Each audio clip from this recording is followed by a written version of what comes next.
Good afternoon, everyone. My name is Antoinette Diaz, and we are the Group 2. In this afternoon, we will going to discuss the topic given to us, which is the human flourishing as reflected in progress and development. So, this section presents Jason Hickel's development framework focused on the development. So, what are the objectives? At the end of this discussion, everyone will be able to discuss human flourishing and the progress of science and technology, explain Hickel's paradigm of the development, differentiate it from the traditional notions of growth and consumption. So, what is human flourishing? The term human flourish came from the Greek word eudaimonia, used by Aristotle. Doing and living well, being happy, or be of good spirit. Human flourishing is an effort to achieve self-actualization and fulfillment within the context of a larger community of individuals, each with the right person, his or her own such effort. So, human flourishing also arises as a result of different components such as proneses, friendship, wealth, and power. So in other words, ito na yung resulta. So interestingly, there exists is discrepancy between Eastern and Western conception regarding society and human flourishing. So ang Eastern and Western may iba't iba silang konsepto when it terms human flourishing. So, it has been observed that Western civilization tends to be more focused on the individual, while those from the East are more community-centric. So, it means ang Western is nakafocused sila sa individual. Kumbaga ay nagkakanya-kanyahan sila. Ang nasa East naman is naka-community-centric sila, which is may unity sila, nagtutulungan sila. So, they have a teamwork. So, competition as a means of survival has become coordination is the new trend. So, having a particular rule which is uniquely ours elicits our idea of self-importance. It is in this regard that human flourishing is deeply intertwined with goal setting relevant to science and technology. So, in this case, the latter is relevant as a tool of in achieving the former or echoing Heidegger's statement. No? So, ang statement ni Heidegger is, technology is a human activity that we excel in as a result of achieving science. So, ang teknolohiya lamang daw ay isang gawang tao, which is ginagamit natin to widen our knowledge when it terms sa science. So, the goal of both science and technology and human flourishing are related in that the good is inherently related to the truth. So, to continue the discussion, may I call in Mr. Rene Pamat. So, good day everyone. My name is Rene Pamat. So, I'm gonna discuss the article of Jason Hickel. Forget developing poor countries, it's time to de-develop rich countries. So, head states are gathering in New York to sign the UN's new Sustainable Development Goals, or SDGs. So what is SDGs? So SDGs is the Sustainable Development Goals, or global goals, are a collection of 17 interlinked global goals designed to be a blueprint to achieve a better and more sustainable future for all. So sa SDGs, meron silang 17 na interlinked global goals or objectives, including the following: zero hunger, good health and well-being, quality education, gender equality, clean water and sanitation, affordable and clean energy, decent work and economic growth, industry innovation and infrastructure, reducing inequality, sustainable cities and communities, responsible consumption and production, climate action, life below water, life on land, peace, justice and strong institutions, partnerships for the goals, and the main objective is to eradicate poverty in 2030. So, ang pinaka-main objective ng SDGs is to eradicate is yung mawala yung kahirapan. So, SDGs are the one who address the global challenges that we face in order to achieve a better and more sustainable future. Given all the fanfare, one might think the SDGs are about to offer a fresh plan for how to save the world. But beneath all the hype, it's business as usual. Why? Because the main strategy for eradicating poverty is the same as growth. So state leaders believe that by executing fanfares that assist the world economy, they will able to reduce poverty. Growth has been the main object of development for the past 70 years, despite the fact that it is not working. Since 1980, the global economy has grown by 380%, but the number of people living in poverty on less than $5 or 3.20 euros a day has increased by more than 1.1 billion. So, noong 1980, ang global economy ay tumaas ng 380%. Sa 380%, may mga tao pa rin na nabubuhay sa mahihirap at ang kinikita lang is nasa $5 or 3.20 euros. Yung $5 kung i-convert natin siya into Philippine pesos is na nasa 250 lang yung kinikita nila araw-araw. At mas dumadami pa rito hanggang nasa 1.1 billion. So that's 17 times the population of Britain. So much for the trickle-down effect. Trickle-down effect means benefits are transferred to each and every section of society. Furthermore, we are overshooting our planet's biocapacity by more than 50% each year. So when we say biocapacity, it is a capacity of our ecosystems na mag-provide sa atin ng mga materials na ating gagamitin. And it is more than 50% each year. So, nasa 50% kada taon ito. So, implying that we are wasting our limited resources. As a result, because we've already grown too much, growth is no longer an option. Scientists now claim that we are speeding past planetary boundaries. So, yung paglago natin is grabe na grabe kabilis. So, di na siya option ngayon. So, in the harsh reality is that the global problem is almost exclusively the result of overconsumption in developed countries. At ang napakasakit pa dito is kung bakit mayroong global crisis is kadahilanan ito ng mayayamang bansa dahil sa kanilang overconsumption or labis na pagkonsumo. So, yung mga bansang mahirap is lalong humihirap, tapos yung mga bansang mayayaman is lalong yumayaman. So, right now, our planet only has enough resources for each of us to consume 1.8 global hectares annually, a standardized unit that measures resource use and waste. So that's all for my discussion. So for the continuation of my discussion, may I call Prichelle Salubre.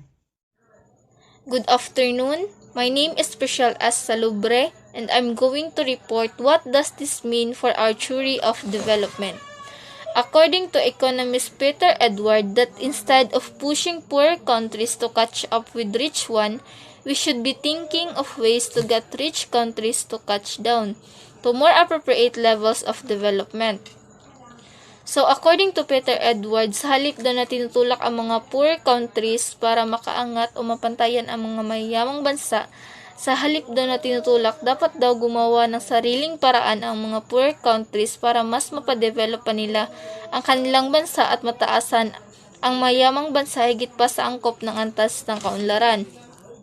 For example, our country, the Philippines, we all know that our country is not rich country because of the lack of income, lack of technologies, lack of equipment when it comes in our medical facilities. Kaya yung mga doktor natin dito is ina-advise na nila ang kanilang mga patient na pumunta na sa mga malalaking hospital na kung saan kumpleto yung mga equipment doon, at doon na sila magpapa-admit. Kaya kasi nga doon sila magagamot, doon yung magagamot yung sakit nila, doon sila magpapatuloy ng pagaling, kasi nga kumpleto yung equipment.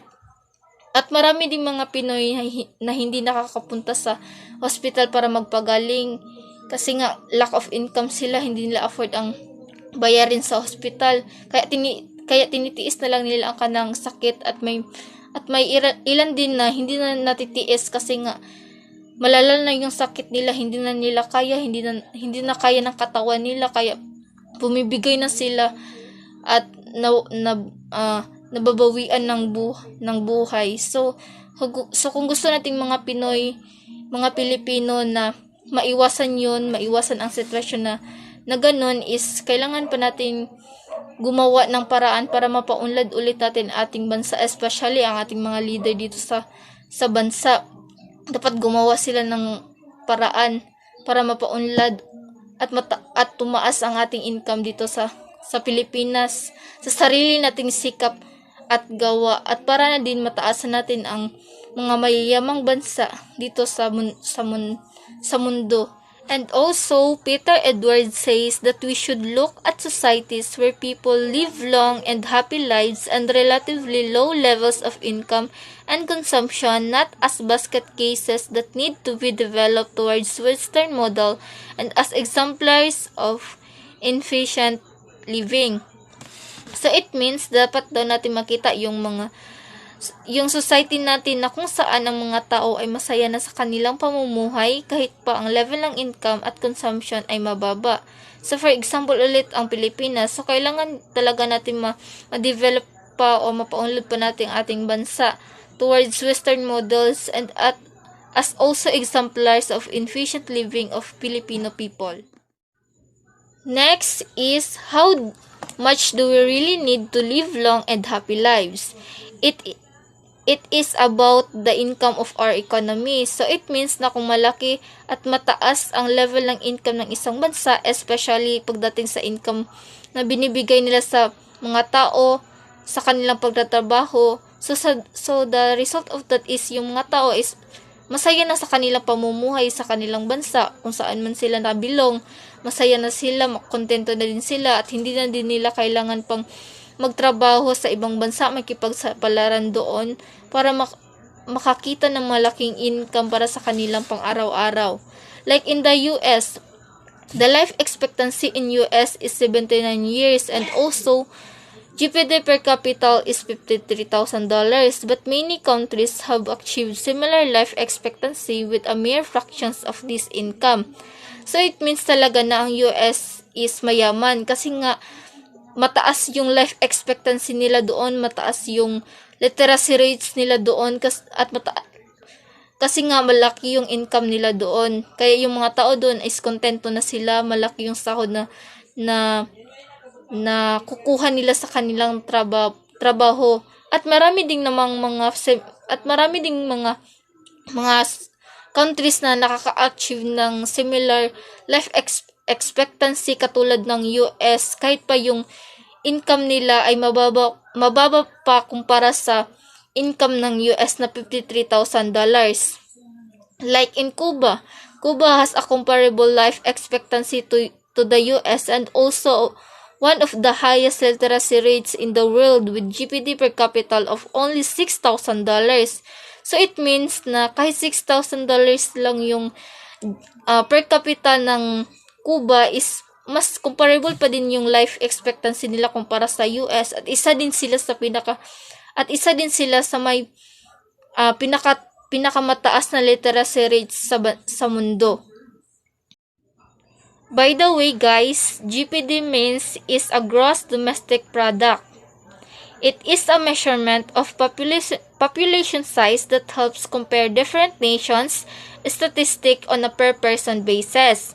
By using per capita as a measurements, we get a more accurate comparisons of economic output between countries, and it also provides a better understanding of true economic growth. That's the importance of GPD in the country, that the use of GPD per capita in every country. Okay, next is some of the excess income and consumption we see in the rich world yields improvements in quality of life that are not captured by life expectancy or even literacy rates. But even if we look at measures of overall happiness and well-being in addition to life expectancy, a number of low and middle incomes countries rank highly. It means na kadalasan doon ng mga excess income and consumption ng mga bansa, mga mayamang bansa sa mundo ay nagbubunga pa daw iyon ng pag-improve pa ng quality of life expectancy or literacy rates ng isang bansa. Kahit pa nakikita or tinitignan natin yung overall happiness and well-being ng life expectancy, kahit life expectancy nila, kahit pa ang number ng income ay mababa, mas nataas ba din daw iyon dahil na din sa some excess income nila sa kanilang bansa. So, in light of this, we should regard such country not as underdeveloped but rather as appropriately developed. And maybe we need to start calling on rich countries to justify their excesses. So, that's the end of my report. Hello everyone, I am Rocky Ferrolin and I am the next reporter. So 70% of people, middle and high income countries believe overconsumption is putting our planet and society at risk. A similar majority also believe we should strive to buy endless, and doing so would not compromise our happiness. The problem is the pundits promoting this kind of transition are using the wrong language. They use the terms such as degrowth, zero growth, or worst of all, de-development, which are technically accurate but off-putting for anyone. So dito daw ang problema kay ang pundits na nagtaguyod sa ganitong uri ng paglipat at gumamit ng maling wika. Nagamit sila ng term na degrowth o sa Tagalog pa ay di paglaki, zero growth or walang paglago, tapos ang worst is de-development na hindi tumpak sa teknolohiya, masama sa paglagay kung sino man ang dili pa handa na iharap sa board. Such terms are repulsive because they run against the deepest frames we used to think about human progress and indeed the purpose of life itself. So yun nga. So it's like asking people to stop moving positively throughout life, to stop learning, improving, and growing. Next is the idea of steady state economics is a step in the right direction and is growing in popularity. But it still doesn't get the framing right. We need to reorient ourselves toward a positive future, a truer form of progress, one that is geared toward quality instead of quantity. So dito daw, ang idea daw ng steady state sa ekonomiya ay isang hakbang sa tamang direksyon. Kaso, di pa rin daw makakakuha ng tama kaya nag-reorient sila upang baguhin ang ating sarili. Kailangan doon nating muling baguhin ang ating sarili para sa positibong hinaharap. So dito daw, kailangan daw nating baguhin ang ating pag-uugali, lalo na yung mga taong humahawak ng posisyon na mahalaga dito sa Pilipinas like mayor, president, vice president, yung mga ganon. So, kailangan nilang baguhin ang mga rules, mga sarili, basta lahat baguhin daw upang maging maunlad ang ating bansa. Sinasabi din dito na dapat daw nakatuon tayo sa quality instead sa quantity. Hello everyone, my name is Gladys Sadural and I will be your next reporter for this slide. The West has its own tradition of reflection on the good life and it's time we revive it. Perhaps we might take a cue from Latin Americans who are organizing alternative method around the indigenous concept of buen vivir, meaning good life. So, yes, no, pwede rin nating pagbasihan yung mga Western people or those Latin Americans about sa kanilang sariling tradisyon or yung paniniwala nila doon sa tinatawag nilang reflection on the good life. So, dito, maybe we can take a look doon sa mga ways kung paano nila ino-organize yung method para nga ma-achieve nila, ma-achieve natin yung tinatawag na good life. Good life kasi, meaning, ito yung living a life that sets you free. A life that satisfies and fulfills you. Yung happiness, joy, kumbaga yung sense of purpose mo on your life. So Robert and Skydel Sky lay out the possibility of intervention such as banning advertising, a shorter working week, and the basic income in their book How Much Is Enough. So si Robert nag-publish ng book and that book is entitled How Much Is Enough. So doon, nilayout niya nga yung possibility daw ng intervention. So ayun na nga yun, no? Yung banning advertising, a shorter working week, at saka ang basic income. So doon sa book na How Much Is Enough, sinabi doon or it stated there that the progress should not be measured by the traditional yardstick of growth or yung per capita incomes, but by the 7 elements of good life. When we say 7 elements of good life, ito na yung health, security, personality, harmony with nature, friendship, and lastly, leisure. So please take notes of that. Hi, I'm Karen. I will explain progress. When we say progress, in Filipino, pag-unlad, or something like move forward or onward in space or time. It means we need to develop our poverty, not just in our community but to ourselves. Also, we need to act in order for us to fulfill our hard work and provide our needs, so that it will not turn to lose it.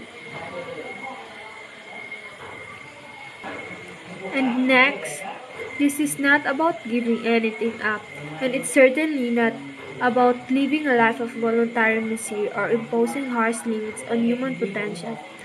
On the contrary, it's about reaching a high level of understanding and consciousness about what we're doing here and why.